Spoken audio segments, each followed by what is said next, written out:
Hello. Is this George Kamenov? Yeah, this is him. Is your shutter rolling? What? My shutter? What, like on my camera? Yes, on your camera. I mean, I guess so, yeah. Wait, who is this? Well, you'd better go catch it before it rolls away.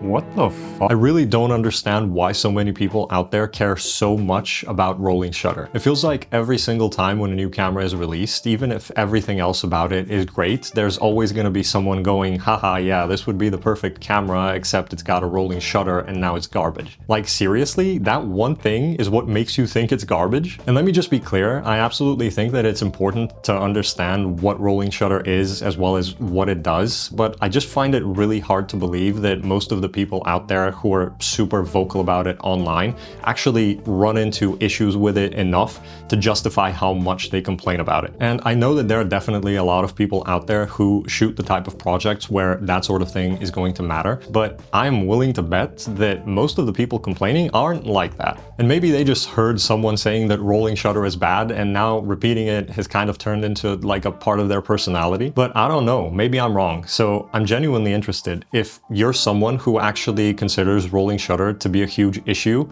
let me know why. Feel free to drop a comment and let me know what type of projects you work on where rolling shutter matters that much. And then a more important question is, how much does rolling shutter actually matter for someone who's watching the final product? Like, yeah, if you work with cameras a lot, you're probably going to be able to spot the effects of rolling shutter pretty easily. But if you're someone who has barely any idea of how cameras work on a technical level, you're not going to care. I have never sat down to watch something with someone and had them ask me why the vertical lines in a shot were slightly bent when the camera turned really quickly for a split second. It just doesn't happen. People care about totally different stuff. And there are so many other elements of a production that someone will notice before the jello effect from a camera sensor. So I recently watched a video from a fellow YouTube creator called Kofi Yeboah, where he was talking about how you can work around the rolling shutter effect on the Blackmagic Pixis. And he mentioned that he made that video because anytime when he mentions the Pixis, there is always going to be someone who brings up the rolling shutter. And his video was about some of the more technical workarounds for that stuff on that camera specifically. But like, unless you're working on the types of projects where it's going to be almost impossible to avoid rolling shutter,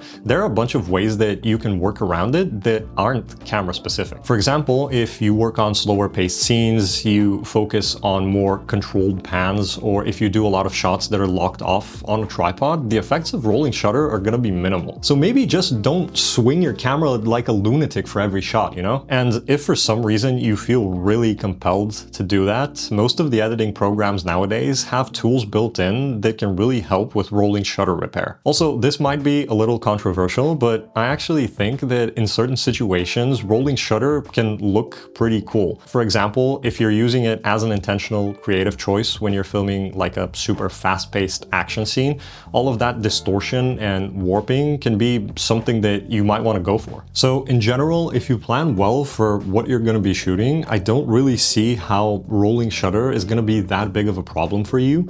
And even if it is, instead of complaining, you can always just go out and rent a camera that has a global shutter. Renting the appropriate gear for a specific project. Revolutionary, I know. But honestly, for me, there are so many other things that I'm going to consider about a camera before a global shutter. And yeah, maybe this is just based on the stuff that I shoot, but I personally care so much more about stuff like dynamic range, color science, and form factor. But again, this is coming from someone who's worked with a lot of different cameras and actually looks out for that sort of stuff. And again, the average viewer is not going to notice any of those things, which I think matters most. I have yet to sit down and watch a movie or a TV show with someone and have them be like, man, absolutely everything about this is great, but those 5 frames where the camera panned and everything looked slightly warped really killed my immersion. So in conclusion, to those of you who take absolutely every opportunity to complain about rolling shutter, maybe chill out a bit, because you know what they say, sometimes in life you just gotta suck it up and roll with the shutters.